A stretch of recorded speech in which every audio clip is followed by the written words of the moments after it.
Olá você, amigo, amiga, você internauta da Gazeta Web, você que nos acompanha através do canal 525 no YouTube, você que está em sintonia na TV Mar no canal 25, você que nos acompanha através das redes sociais. Mais uma vez estamos aqui com o programa Medicina em Destaque, trazendo conhecimentos e curiosidades acerca da arte e ciência médica. Contudo, a nossa irmã parceira odontologia nunca se furtou a uma parceria tão extraordinária quanto esta.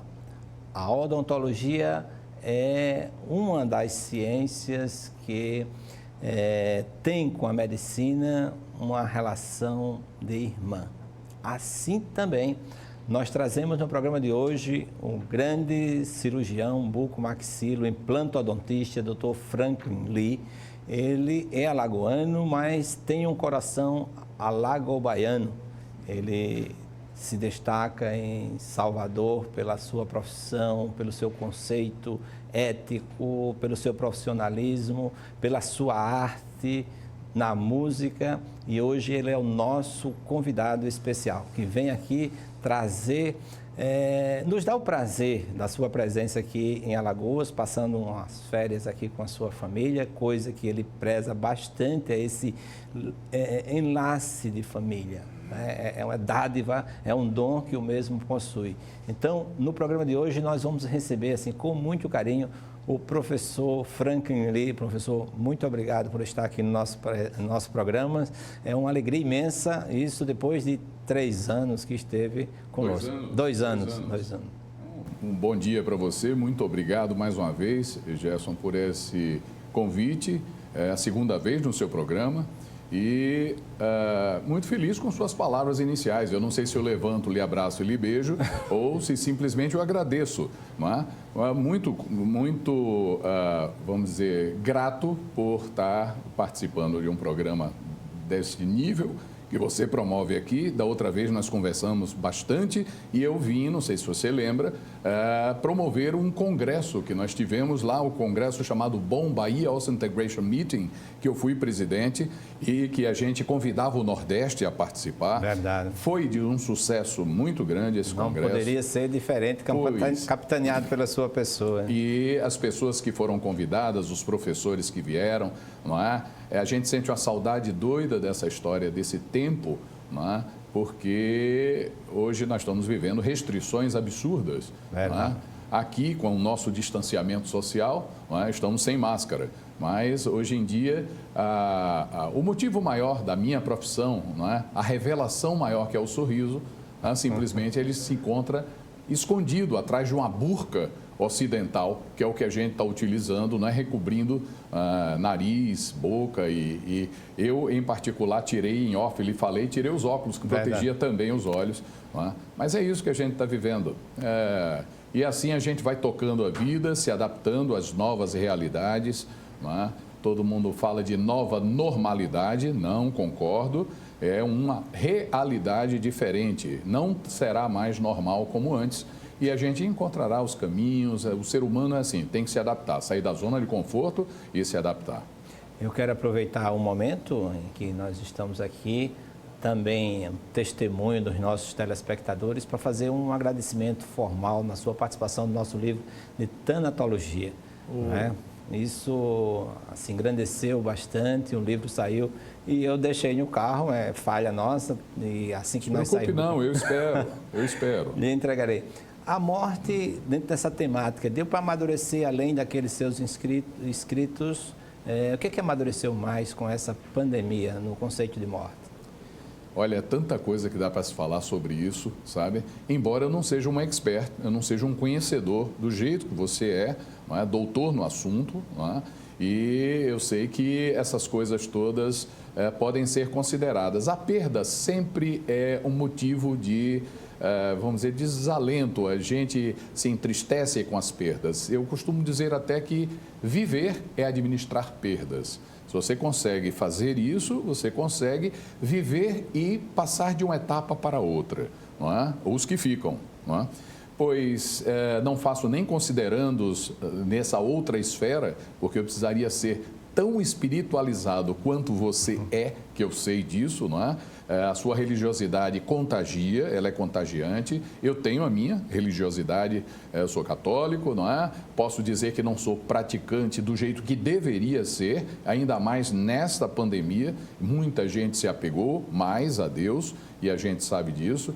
E essas mortes todas foram muito, mas muito exploradas de uma maneira, desculpe o termo, mas sensacionalista pela a imprensa, foi explorada de uma maneira de colocar o outro de joelhos em relação ao que estava acontecendo, quando tantas outras, você é médico, que eu sei, sabe, tantas outras patologias, outros achaques, outros problemas, também provocam uma mortalidade elevada, muito elevada, e até mais do que o próprio coronavírus, e de repente isso foi explorado de uma maneira a colocar as pessoas com muito pânico dentro de casa. Então, estamos vivendo esse período, sabe, Gerson, de dualidade. A gente está vivendo um período de bivalência, de extremos o tempo todo, e isso nos preocupa. Nos preocupa o tempo todo. E na nossa ciência, não é? Dentro da medicina, dentro da odontologia, também existem extremos. Hoje, a gente sabe, quem gosta de pesquisa, eu sou pesquisador, eu gosto, não é? Do estudo da nossa área, a gente sabe que a verdade de hoje pode ser tranquilamente a solene mentira de amanhã, porque ela naturalmente é desmentida, mas desmentida usando o tijolinho daquela verdade anterior. E assim a gente vai construindo a pirâmide do saber. E é dessa forma que eu entendo. A pirâmide é construída dessa forma. Dentro da tanatologia, por exemplo, eu sei, por isso que eu estou louco para ler o livro, porque eu espontaneamente acho que não iria na livraria pegar o livro de tanatologia para poder estudar, porque ela foge diametralmente da minha área de atuação, né?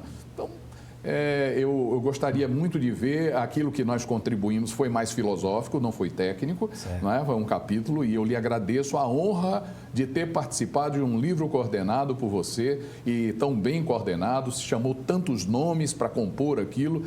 Então vira, na verdade, quem quiser abrir o livro numa determinada parte, ler um determinado capítulo, já é o suficiente para poder suprir determinada curiosidade. Eu acho isso espetacular. E aí fica com sede de fascículos, ler demais, né? Pronto, são fascículos, né? É isso. Professor Franklin, o senhor é um dos profissionais assim que muito honra a odontologia. As referências que chegam a mim são as melhores possíveis, e sei que quem ama está sempre à linha de frente. O senhor é um que está na atividade.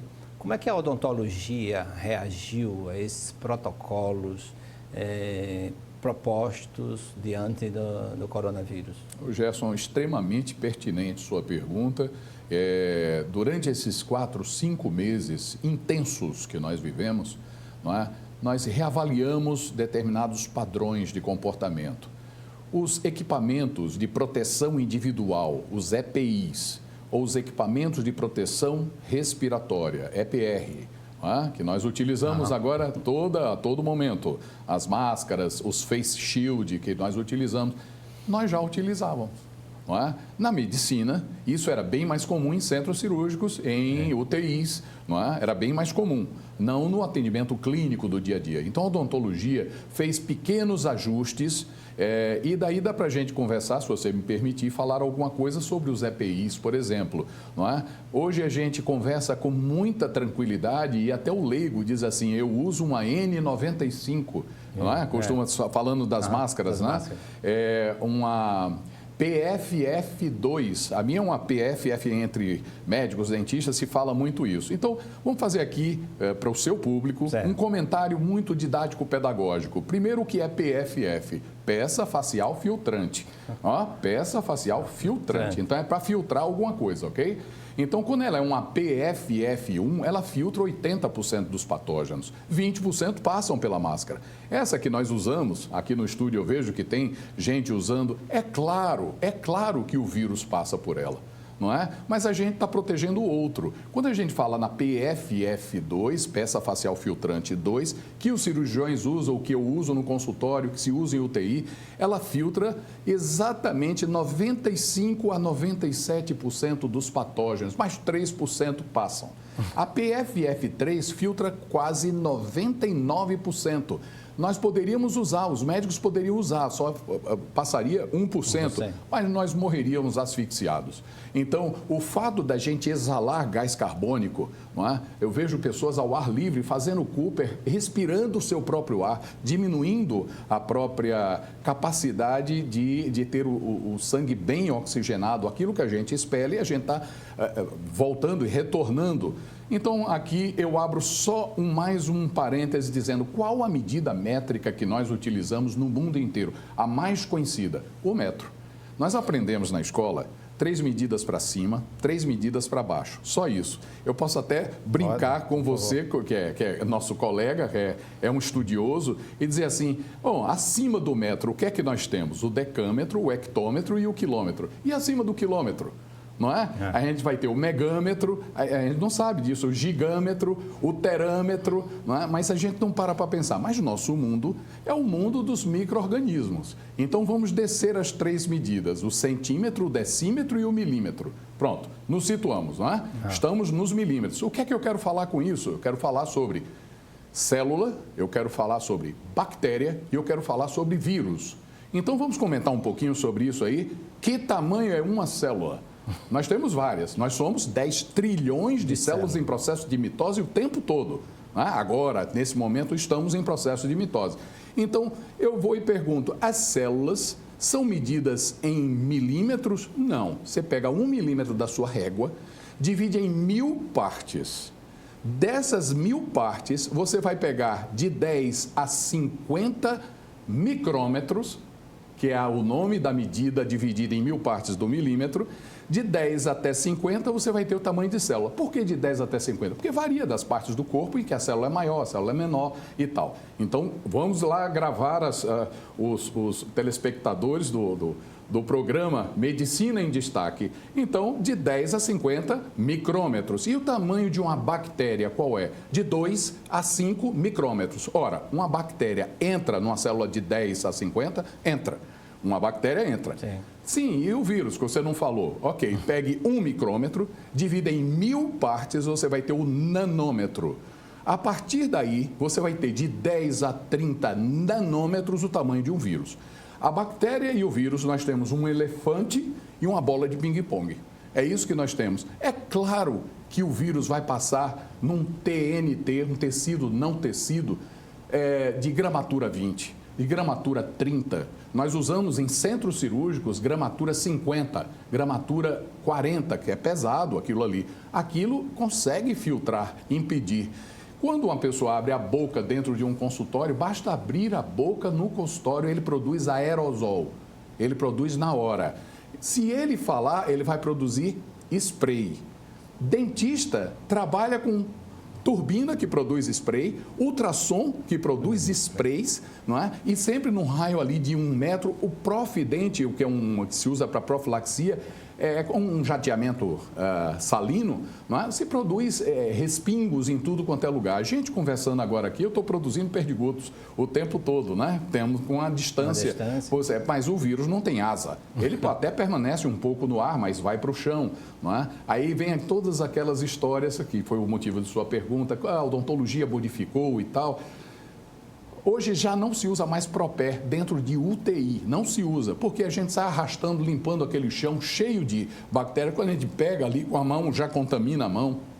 Então, para sintetizar, que eu estou me estendendo demais, eu me empolgo. Não, fica à vontade. Desculpe, eu me empolgo.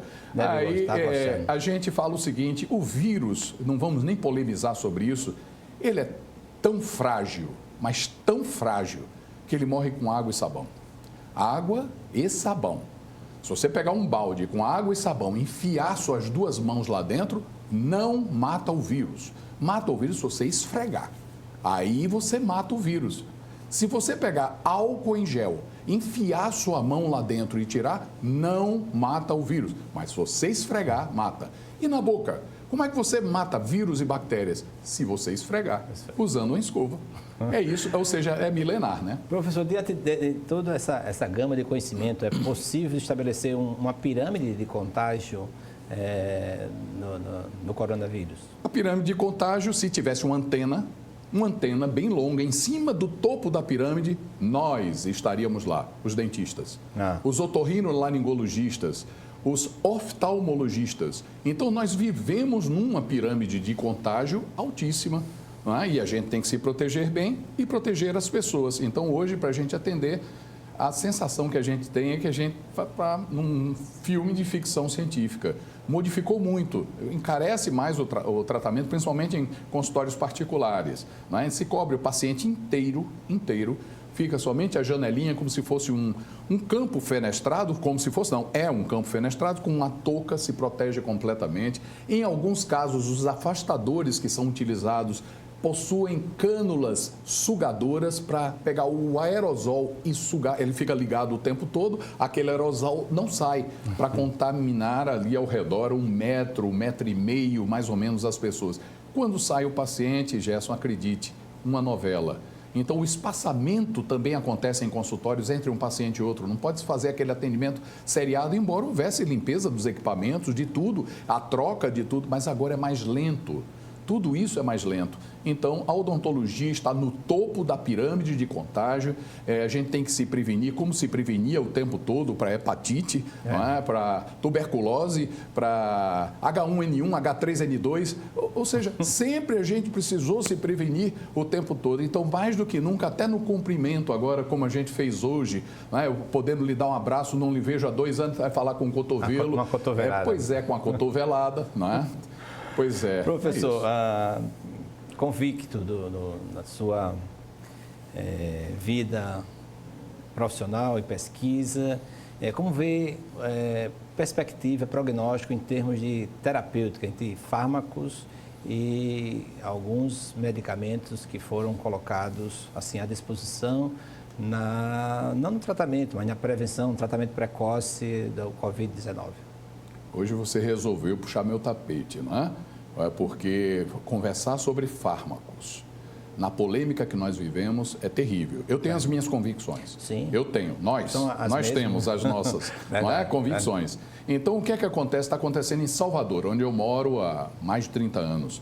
Não é? Os bons médicos do ramo, os patologistas, os imunologistas, infectologistas e tal, aqueles que prescrevem ao público e estão ligados ao governo, não citam determinadas medicações que eles usam nas prescrições. Eles usam. Às vezes muda o nome. Então, o princípio ativo é o mesmo. Pode-se afirmar peremptoriamente da existência de uma politização nas condutas? Meu Deus do céu, só não nota isso quem não quer. Então, isso é triste. É a parte triste, a parte dos respiradores. Eu não vou nem falar daqui, da minha terra, dos meus conterrâneos, da política local, porque a gente politizaria, mais uma vez, o que aconteceu no governo federal. Não é? Quando tinha uma sessão solene às 5 da tarde e o ministro da Saúde ia lá, falava sobre ciência, o tempo todo ciência e etc, etc. E, na verdade, quando saiu do ministério, a primeira coisa que fez foi se abraçar fervorosamente com todo o staff. Eu não gosto desse tipo de jogo duplo. Não gosto. Não me comporto assim na profissão. Sou muito reto, muito direto e, ao mesmo tempo, essas dissimulações. Então, outro ministro veio para o lugar e agora um militar e etc, etc.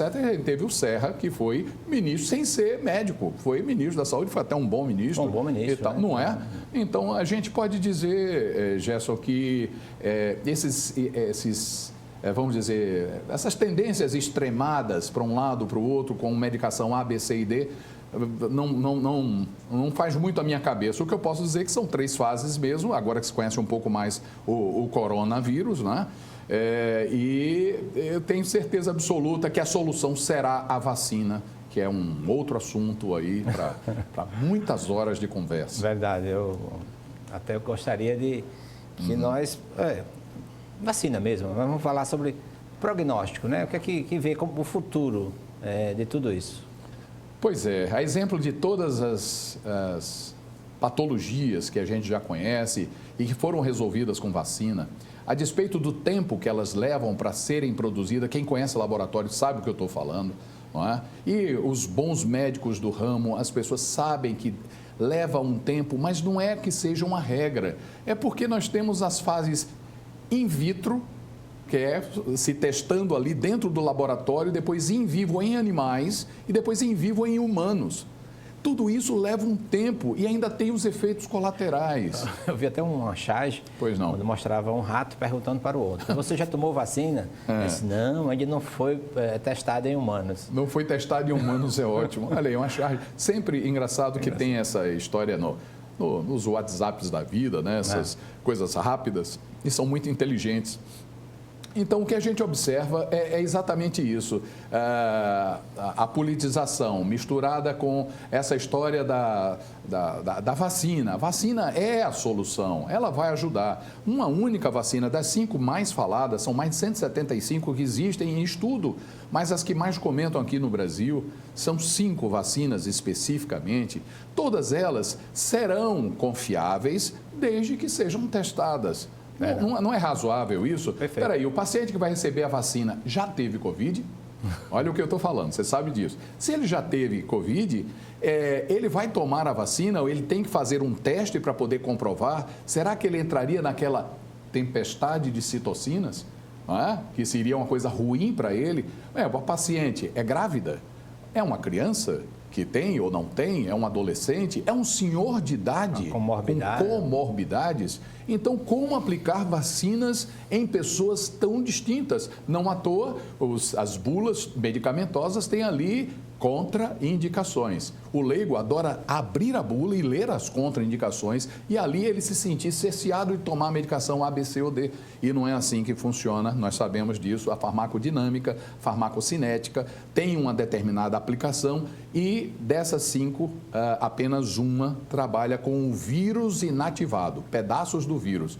Poxa, o vírus causou esse terror todo. Aí a gente fica questionando, daria algum tipo... Sabemos que o vírus é um filamento de RNA. Existem também vírus com as duas, ou só com DNA, não é? E que vai reagir com sua célula, não é? E se proliferar. E a gente pergunta, tem efeitos?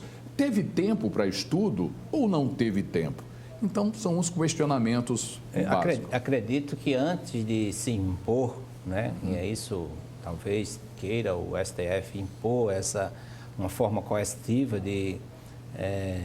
da vacinação, melhor seria responder antes todos esses questionamentos que você fala aqui, não.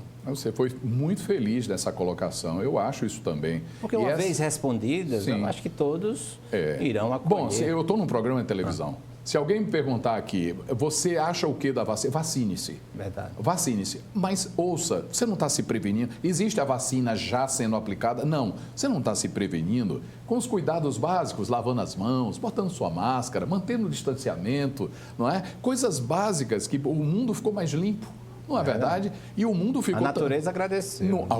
Nós sabemos disso. Então, essas coisas todas são importantes serem discutidas à exaustão. Hábitos simples, como ir no banheiro, homem principalmente, ir no banheiro não lavar a mão. Lavar a mão, não é? No antes mínimo, e depois. Antes e depois, e ao mesmo tempo, quando vai comer alguma coisa, quando vai cumprimentar as pessoas e tal. Então, pode-se, nesse ponto, continuar do jeito que estava, no carrinho do supermercado, no corrimão da escada, mas depois passa o seu álcool esfregando bastante. Pronto, já resolveu aquilo ali. E o vírus, ali mesmo, vai perecer. Agora, se deixar ele no habitat dele, ir para a fase 2, a fase inflamatória, e depois a fase 3, e aí dizer, olha, o Covid está matando, aí a gente vai falar de outras patologias aqui, não é? A gente vai falar das cardiopatias, a gente vai falar das doenças até neurológicas, vasculares principalmente, vamos falar de... Nossa, mãe, é muita coisa. Professor, uma das novidades foi, assim, um boom do ensino online. Não só da odontologia, mas da medicina, do direito e tantos os ramos das nossas atividades. Como vê esse boom do ensino online ou de forma virtual? Eu vivi essa experiência agora na pandemia. não é? Eu escrevo muito, escrevo mais artigos científicos e tal, livro, eu gosto dessa coisa. Não é? E, de repente, fui convidado por uma faculdade para fazer, vamos dizer, esse ensino à distância, não é? Os EADs. E, hoje em dia, se fala muito em ensino híbrido. É uma mistura. Hoje, o sofisticado é reunir pessoas para dar aula. Antes, era o comum. O sofisticado era dar aula online. Agora, o normal é dar aula online. E o sofisticado vai ser reunir 20 pessoas para lhe assistir. Entende? Precisaria ser uma coisa relevante. As reuniões, né? No Brasil inteiro, na parte do empresariado e tal, as viagens que se fazia para uma reunião, nunca vi as pessoas se reunirem tanto e viajar para isso. Hoje se faz uma na Nova Zelândia, outro na Austrália, o outro na Inglaterra. É assim, e se faz as reuniões producentes. As aulas não fugiram a esta metodologia. E as faculdades, com grandes estruturas físicas, precisaram se adaptar absurdamente a essa realidade. E ainda não se adaptaram. Então, a gente precisa correr exatamente nesse sentido. Eu fiz muitas aulas, gravei aulas, você dá aula para uma câmera e simplesmente sabe que do outro lado tem 60, 70 pessoas assistindo naquela turma, inscrita naquele tipo de assunto que a gente está falando. Então, foi muito interessante, uma experiência nova para mim e eu devo viver fora da caixinha. Nem lhe falei isso em off, podia falar. Pode falar. Fui convidado por um empresário que me conheceu online, num grupo de WhatsApp que só tem 16 pessoas, e ele, pelos textos que eu escrevia comentando sobre músicas, ele me convidou para escrever um livro, um projeto para 1 ano, 2 anos e tal, onde eu vou ter o prazer, talvez, de entrevistar maestros. Você falou sobre maestro, seu filho? Maravilha. Seu filho é maestro? Maestro. Pois é. Então, eu vou ter que entrevistar maestro. Descubra o maestro que há em você, lições da música para a sua vida pessoal e vida profissional. Eu gostaria de pedir ao Max. Max, coloca o Fernando Palmeira aí uma pergunta que ele faz para o professor Franklin. Ah, sim, pois não. Franklin, meu querido, um abraço, parabéns pelo talento, por esse brilho que tem e quanto tem contribuído para essa área tão importante da saúde que é a odontologia. E a gente fica lembrando a preocupação com esses heróis da saúde que estão no enfrentamento e os dentistas, nas suas mais diversas áreas, têm também tido as precauções e com certeza estão nesse grupo de risco. Fala a sua visão, o que é que o senhor tem aconselhado ou o senhor mesmo tem se procedido para evitar contágios, não deixar de fazer tratamento dos mais simples aos mais complexos. Nos passe a sua preocupação e as suas orientações. Que bom que o doutor nos traz figuras como o nobre amigo. Parabéns, muito obrigado por estar conosco. Fique à vontade. Pela gentileza, né? 3 comentários básicos. De brilho ele entende bastante, não é? Aí ele fala sobre a prevenção, a gente tem que se prevenir, boa parte eu falei aqui, e agradeço muito as palavras elogiosas que ele nos fez, e a gente percebe que ele é do ramo jornalístico, a maneira como ele formulou a própria pergunta. Então, a gente tem que incentivar o que ele disse na pergunta, as pessoas a fazerem tratamentos, não só odontológicos, não é? Inclusive porque com a dor as pessoas vão procurar de qualquer jeito, não é? Ninguém vai resistir dor. E não é só na odontologia, em qualquer outra área, um diabético, uma pessoa que tem tensão arterial elevada, precisa controlar, sabe? Pessoas que estão em tratamento de câncer precisam continuar mantendo seu distanciamento. A gente sabe que esses pacientes terão a sua resistência vulnerável, eles estarão mais vulneráveis, mas é preciso continuar mantendo esses determinados cuidados. É o meu conselho. O Max, coloca uma série de fotos aí, que o professor Franklin vai falando à medida que as mesmas vão passando. Essa aí, professor? Bom, isso aí foi uma mesa de doutorado, a gente participou na banca de doutorado. Essa menina é do Rio Grande do Sul, não é? Esposa de um grande colega nosso hoje, com um livro publicado em 4 idiomas, e no meio desses idiomas ele tem mandarim até, o próprio mandarim. Mas é uma menina muito capaz, foi brilhante, ali aquele cabelo grisalho, professor Carlos Eduardo Fransconi, com 25 livros de texto, é uma das maiores sumidades no país, dentro da nossa área. Aí tem os outros colegas, Renato Save, enfim, colegas da banca. Foi um momento importante na minha vida. Bom, essa aí é a foto que a gente utiliza no WhatsApp. Eu não sei porque saiu assim, eu mandei porque não corresponde à realidade. Isso. Aí com o nosso Divaldo Franco, você conhece bem, não é? Como é que ele está? Uma pessoa de luz. Está bem, operou a coluna, está muito bem. O Leonardo, que está aqui no estúdio, ele aparece ali do lado, eu apareço ali com ele também. E é uma pessoa de uma cultura abissal. Brota coisas que a gente não sabe, inclusive o vernáculo, a conversa, o vocabulário, é inacreditável. É uma pessoa iluminada, vale a pena. E eu sou católico, mas havia conviver com uma promessa de que ele viria aqui a Maceió, né? Está descartada essa possibilidade? Eu não sei sobre a própria agenda dele, é um viajante, ele é uma pessoa que divulga o espiritismo, enfim, a parte espírita, ele divulga os conceitos todos pelo mundo inteiro, viaja sozinho, não é? Podia ter um problema de saúde, não vai com acompanhantes. É interessantíssimo isso, essa autonomia que ele tem sobre a própria vida e a visão sobre vida, sobre o amor, sobre o convívio com as pessoas. Você tem também, dentro da sua área. Maravilha. Próximo, Marco. Próximo, isso.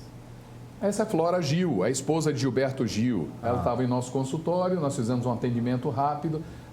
O Gil também, eu não gosto muito de usar o nome de celebridades porque você fica se promovendo com elas, mas terminamos, vamos dizer, nos aproximando e tal, e por intermédio dela, ela indicou seu Jorge, que eu nem sabia quem era, eu cheguei em casa, ela disse, olha, tem um rapaz lá que apareceu no consultório para meu filho, que canta Burguesinha. Seu Jorge, meu pai não conhece, não sei, Burguesinha, não conhecia. Depois fiquei sabendo dele que era ator de cinema, mais respeitado na França do que no Brasil, e hoje tem um respeito por ele, porque acompanhei a carreira a partir dali, é muito grande, espetacular. Próximo. Minha família. Aí vamos dizer, o meu calcanhar de Aquiles. Minha esposa ali comigo, meu filho, João, Lia, minha nora, e o grande herdeiro ali, o nosso neto, João Guilherme. Em nossa casa. A banca do doutorado, né? É outra banca, essa daí, que nós participamos lá em São Paulo. Essa daí em Campinas. Daniela Mercury e Armandinho também. A Daniela foi minha paciente lá atrás, em outras épocas. Armandinho é muito conhecido, que é filho de um dos criadores do trio elétrico. Essa é Gilda Matoso, foi a nona mulher, esposa de Vinícius de Moraes. Quando ele morreu, ela estava lá, junto dele. Próximo. Thomas Albrechtson, uma das maiores expoentes vivos hoje dentro da implantodontia, que é a minha área de atuação, e o professor Carlos Eduardo Fransconi. Veja que eu estou com a bandeira da Suécia ali. Ele é professor de Gotemburgo, hoje já aposentado, mas ele foi auxiliar de um professor, P.I. Branemark, que foi quem criou os implantes odontológicos dando certo, porque implantes já existem desde a pré-história. Seria um outro programa que nós poderíamos fazer. Outro programa e longo, viu? E longo. Próximo. Gilberto Gil apareceu aí nessa foto. É uma pessoa querida, inteligentíssimo. E eu, antes de entrar aqui, por acaso, a gente estava falando de uma música chamada Drão, né? Que é Sandrão, uma letra linda e tal. Pode procurar Procurem, porque vale a pena, porque um poeta acaba um relacionamento... Ele estava declamando para mim, né? Mas não ter... O que, o tempo? Você estava lendo para mim. Sim. Eu dizendo o talento de uma pessoa acabar uma relação marital ali e tal, e com aquelas palavras todas, eu mesmo ia dizer assim, eu lhe perdoo, entende? Olha aí. Isso daí foi um duo que eu fiz com um primo em segundo grau, ele toca violino da orquestra Neo Gibá, ele foi Spala da orquestra, agora já não toca mais lá, e nós fizemos uma apresentação recordando sucessos inesquecíveis. Fizemos uma apresentação no Teatro Sesc e depois ela foi repetida o ano passado no Café Teatro Rubi, que foi lotado, totalmente lotado, mas a gente estava vivendo já alguns momentos, eu na área pessoal, com um irmão meu, e eu tive que me superar tocando, e é o lado que eu gosto, faço de ouvido, toco de ouvido, gosto muito, né? E lhe falei da última vez, no último programa, de Selma Brito, que você conhece tão bem. Muito e bem. Provavelmente, eu não sei, se houver oportunidade nesses dias, eu vou tentar vê-la. Vamos ver se a gente grava alguma coisa para o programa, no nosso próximo programa, para apresentar aqui. Seria espetacular. É uma mulher de muita fibra, uma mulher, sim, mais de 50 anos que eu não vejo. E a semana passada a gente falou pelo FaceTime. Olha a facilidade da tecnologia. Ela me vendo, eu vendo também, enfim. O nosso programa de hoje está tendo assim, um público presente aqui, além do seu irmão Léo, também o professor Jerônimo Roberto, e um magistrado, conversando ali com o Fernando Palmeira, o Márcio também, uma turma eclética aqui. E para eles, eu vou ver se o Cal consegue colocar aí um vídeo aí do professor tocando. Um vídeo? Ele é o quê? Da música? Então não coloque, não. Não, ele é eclético, ele tem um programa aqui também na casa. Né? Porque eu não sou músico, hein? Não sou músico. Isso. Isso foi um congresso que eu presidi. À noite eu fui lá, me fantasiei aí de argentino, eu vejo o sapato de duas cores ali, tá vendo? E fui tocar por uma cabeça, que é um tango muito... Aí fica repetindo isso aí e tal. E isso parece um piano, mas não é. Até piano hoje em dia é fake. Isso aí é um teclado e a carcaça é que é de um piano. A carcaça é leve, tem 30 Pela quilos. primeira vez, estou vendo essa... Tá vendo? Tendo essa informação, maravilha. Pois é, isso aí... A gente foi no jantar, na noite de abertura do congresso, teve um jantar, aí de repente eles veem eu chegando lá de branco, aquela pessoa estranha, de chapéu e tal. Aí eu disse, é um milongueiro, chegou um milongueiro e disse, é o Franklin, não, é o Franklin e tal, sentei ali e toquei. Ô, Cal, vê se te coloca um outro aí, que esse homem Esse é o mesmo, a mesma música, só que agora na casa de Carlos Eduardo Francesconi, quando ele fez 70 anos, o ano passado. Eles pediram para eu tocar um piano de cauda, esse é um piano espetacular. Foi do presidente do Peru, isso aí.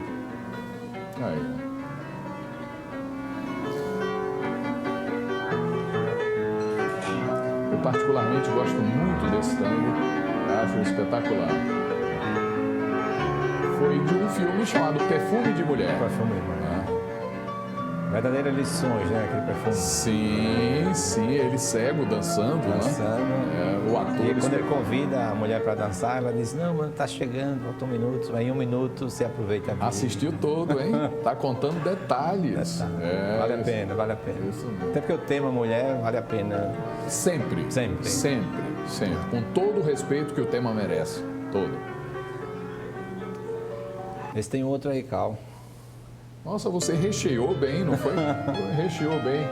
Isso na casa de um amigo, dentista, ele pediu para estrear este teclado. Eu não gosto muito de tocar teclados, né? Eu gosto de piano tradicional por causa do peso da tecla e tal. Embora não seja um grande entendido, mas chama-se Clavinova esse piano e eu estou tocando Gente Humilde. Aí que tem tudo a ver com o que a gente deveria buscar ser. Sempre, em qualquer área. Sempre humilde, pé no chão, para entender bem as pessoas, compreender as outras, ouvir muito. Hoje, por exemplo, eu não estou ouvindo muito, eu estou falando. Professor, falar muito, essa expectativa de uma criança que vai nascer, né? Salvador da humanidade. Como é que vê essa perspectiva assim, no Advento, a quarta semana do Advento e a vinda de Cristo? O que se espera nele? A vida de Cristo, ela me contagia desde que eu nasci, desde que eu me entendi por gente nessa área de religiosidade. Então, ela me impregna completamente, né? Toda a simplicidade. Uma coisa que eu não entendo, posso lhe perguntar aqui no ar, inclusive, por que a gente tem que sofrer tanto para poder conseguir determinado... Não podia ser com menos sofrimento? Essa é a primeira pergunta.